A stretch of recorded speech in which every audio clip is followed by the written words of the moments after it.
Long back what he did, उसने telescope के through planets को ऑब्जर्व करना स्टार्ट किया, टेलीस्कोप के थ्रू बहुत पहले। ओके, और उसने उसके बाद धीरे धीरे समझते हुए, मैथमेटिशियन था वो, he was a very good great mathematician. तो उसने क्या किया कि प्लैनेट्स के मोशन को ऑब्जर्व ऑब्जर्व करता रहा, सालों उसने ऑब्जर्व किया, कई साल तक। उसके बाद उसने लॉज दिए, उसने प्लैनेट्स के मोशन की स्टडी किया। ओके, तो उसने काम क्या किया, he describes motion of planets, motion of planets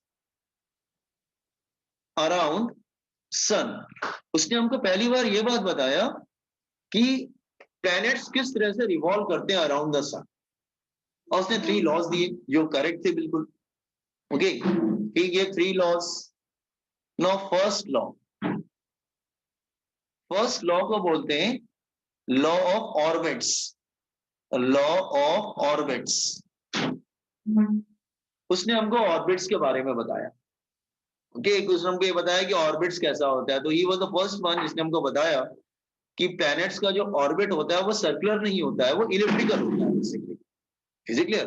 तो उसने हमको क्या बताया, जस्ट हियर, पहले मैं लॉ लिख देता हूं। ऑल द प्लैनेट्स, जितने भी प्लैनेट्स हैं, revolve around the sun, in elliptical path, elliptical path में होते हैं, और सन सेंटर पे नहीं होता है, नो, सन कॉर्नर पे होता है, विथ सन एट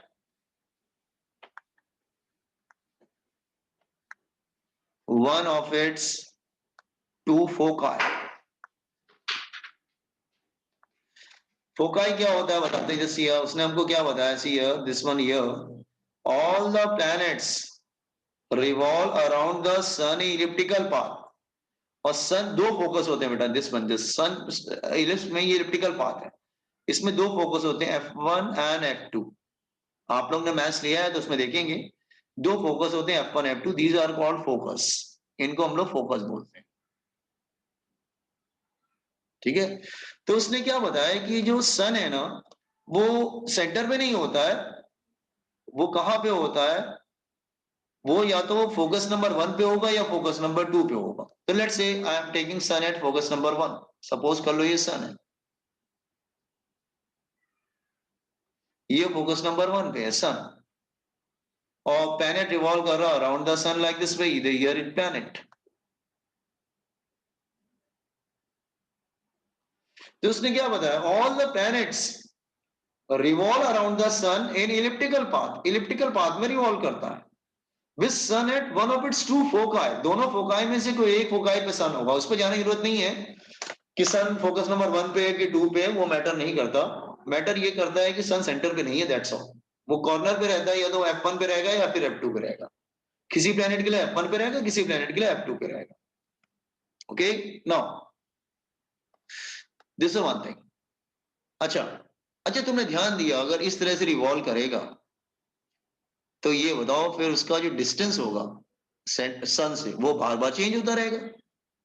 देखो, अगर प्लैनेट रिवॉल्व कर रहा है तो लेट्स से वो रिवॉल्व कर रहा है तो क्लोज आ रहा है, क्लोज आ रहा है, क्लोज आ रहा है, क्लोज आ रहा है, यहां पर आएगा तो बिल्कुल क्लोज आ जाएगा, क्लोजेस्ट। फिर धीरे धीरे वो दूर जा रहा है, दूर जा रहा है, इधर आ जाएगा फारदेस्ट। तो समटाइम प्लैनेट सन के बहुत क्लोज आ जाता है और समटाइम वो बहुत दूर चला जाता है।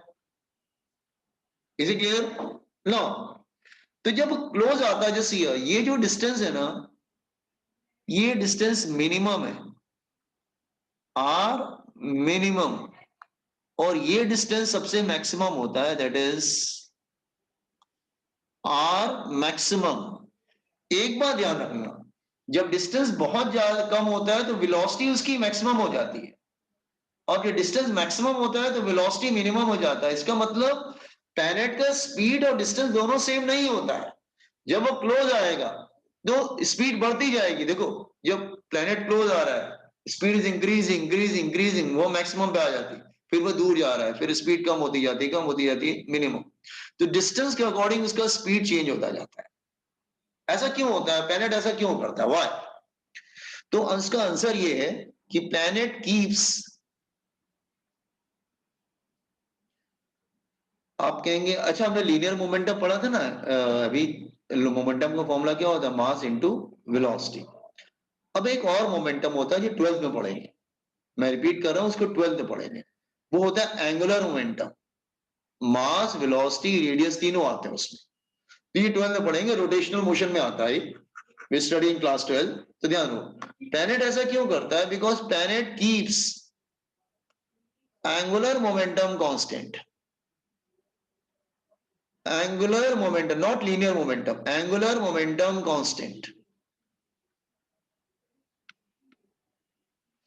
एंगुलर मोमेंटम का सिंबल एल होता है, constant.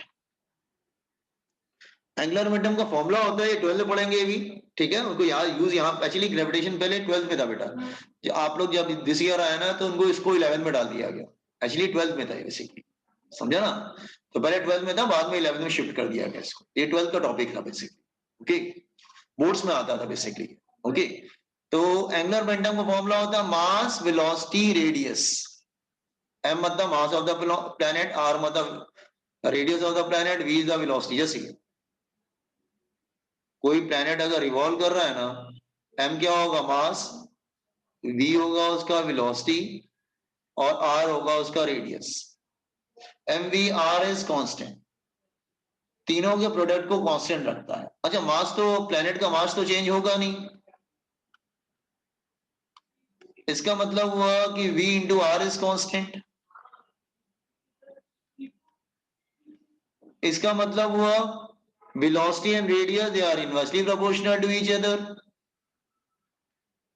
If radius increases velocity decreases and vice versa। इसका मतलब तो ये हो गया। या आप ऐसे भी बोल सकते हैं velocity minimum into distance maximum is equal to velocity maximum into distance minimum। जब डिस्टेंस मिनिमम होता है तो वेलोसिटी मैक्सिमम हो जाता है, डिस्टेंस मैक्सिमम होता है तो वेलोसिटी मिनिमम हो जाता है। तो velocity is inversely proportional to distance from the, velocity is inversely proportional to distance from, distance between planet and sun. तो प्लैनेट हमेशा अपने एंगुलर मोमेंटम को कांस्टेंट रखता है। तो देखो वो डायग्राम अब वापस आते हैं, जब प्लैनेट बहुत क्लोज आता है ना तो उसकी स्पीड बढ़ने लगती है और मैक्सिमम पे आ जाती है यहाँ पर। अब जब दूर जाने लगता है तो कम होने लगती है। तो ऐसा क्यों करता है? अगर एग्जाम में कभी आ जाता है तो आप यही जवाब देंगे, because planet keeps angular momentum constant. जितने भी प्लैनेट होते हैं ना, वो अपना एंगुलर मोमेंटम और टोटल एनर्जी दोनों को कांस्टेंट रखते हैं हमेशा। मैं रिपीट कर रहा हूं, ये कौन सा लॉ है? ये लॉ यूनिवर्सल लॉ फिजिक्स है कि एंगुलर मोमेंटम हमेशा कांस्टेंट होता है प्लैनेट के केस में। Copy done this first law, first law copy कर लीजिए, कैप्लर्स लॉ लिख दीजिएगा।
ऊपर लो ना सर। अच्छा,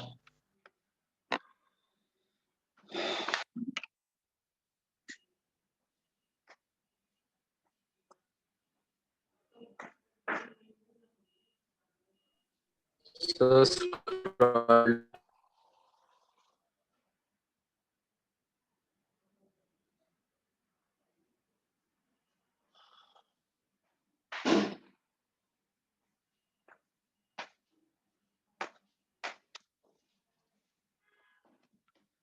okay Scroll down, sir. Okay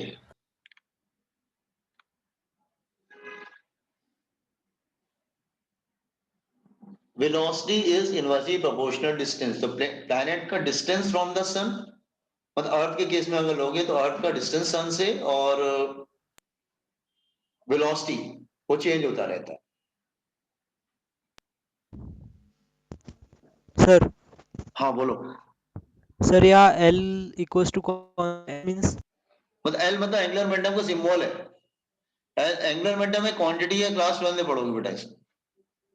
okay sir. जैसे लीनियर मोमेंटम होता है, जैसे लीनियर मोमेंटम पढ़ा है ना, मास इनटू वेलोसिटी, तो एंगुलर मोमेंटम होता है mass into velocity into radius, तीन होते हैं इसमें, मास वेलोसिटी रेडियस। Okay sir. ये भी नहीं पढ़ा एक्चुअली, तुम्हें हम बताया 12th की बुक में बेसिकली। इसमें हम कुछ कर नहीं सकते आपको, एक्चुअली मैंने बोला ना ये डेफिनेशन पहले 12th में था लास्ट ईयर तक, इन्होंने जब बुक चेंज किया ना इस बार तो उसको 11th में डाल दिया। थोड़ा scroll down. ओके